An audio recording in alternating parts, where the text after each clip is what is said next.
All right, welcome back to Mr. P Helps with Geometry. This is Unit 1, Topic 1, Day number 10. And we're going to be constructing angle bisectors in this video. Now, our warm-up here is copy an angle of R at T. So we have done multiple videos of how to do this warm-up. So you are going to simply make an arc that goes through both rays of the original. And then you're going to make an arc that's going to be at least about the same size, if not larger, and then copy from intersection to intersection. So measure by using your fixed point and your pencil, make an arc right there going through that point of intersection. So it's not just going through your first arc, but also going through the ray of the line. And then come over here from point of intersection to find the other point of intersection. Then all you got to do is simply connect them up.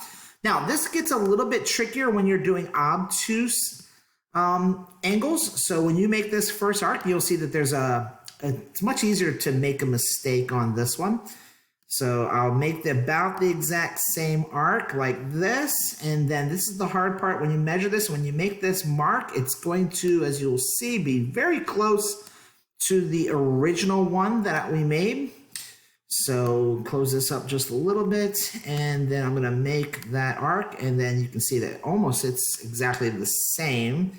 Come over here, do the exact same thing, and yes, it is hard to tell where they're intersecting. That's what I was talking about earlier, but it looks like it's about right there. So it's a little bit more estimation skills in this case, but once again, you're still proving it with the arcs. It's just hard to see the intersection because the arcs are so similar to each other. And that happens for obtuse.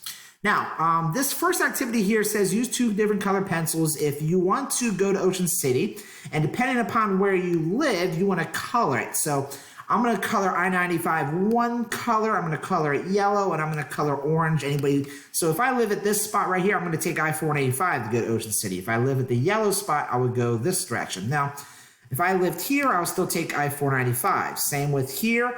Now, it's about right there that I would switch. That spot right there, I probably would switch to I-95. I would still take I-95, I-95, I-95, and so forth. Now, doing a bunch of these examples, you will see that what basically ends up happening is there's a line down the middle right here.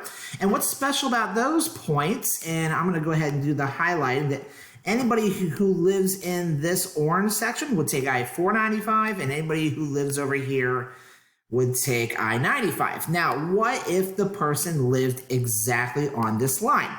Now, what's special about that person is that they would be the same distance from both roads. And that's essentially what an angle bisector is. It's all of the points that are equal distant to both rays. So any point along this, if it was right here, it'd be equal distant to both sides. Now keep in mind, I did kind of eyeball this line, so we would have wanted it to be exactly right down the middle, so it's splitting the angle in half, which is essentially what an angle bisector does.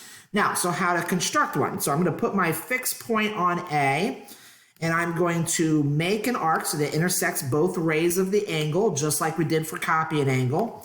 And that gives us 2 points of intersection like we've done in the past. Now for this one, as you may have heard me say in class, I like to use the baseball reference. I call this first base. I'm going to call this third base. I'm trying to find the position of second base. So what I'm going to do is I'm going to make an arc out here in the middle of space. I'm going to put my fixed point over here to first base, make another arc out here in space.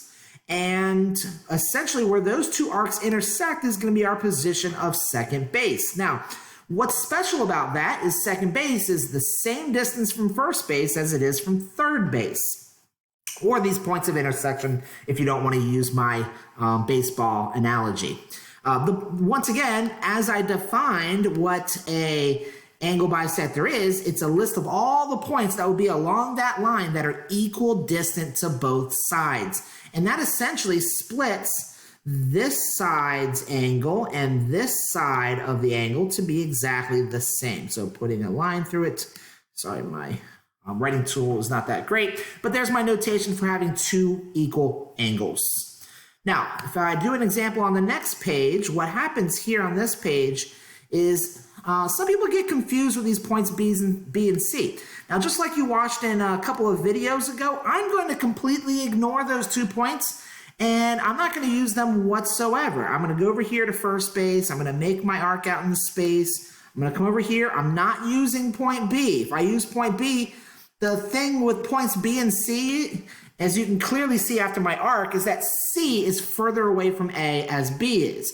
So if you try to use C and B, you're not going to get a second base that's right in the middle because that's not fair that C is further away. Everything has to be the same on both sides. So now that I use my arc, oh, that is not what I intended to do. So now I can use my straight edge, and there's my angle bisector. Now, things get a little more clear on this next one, and FE is way different than DE.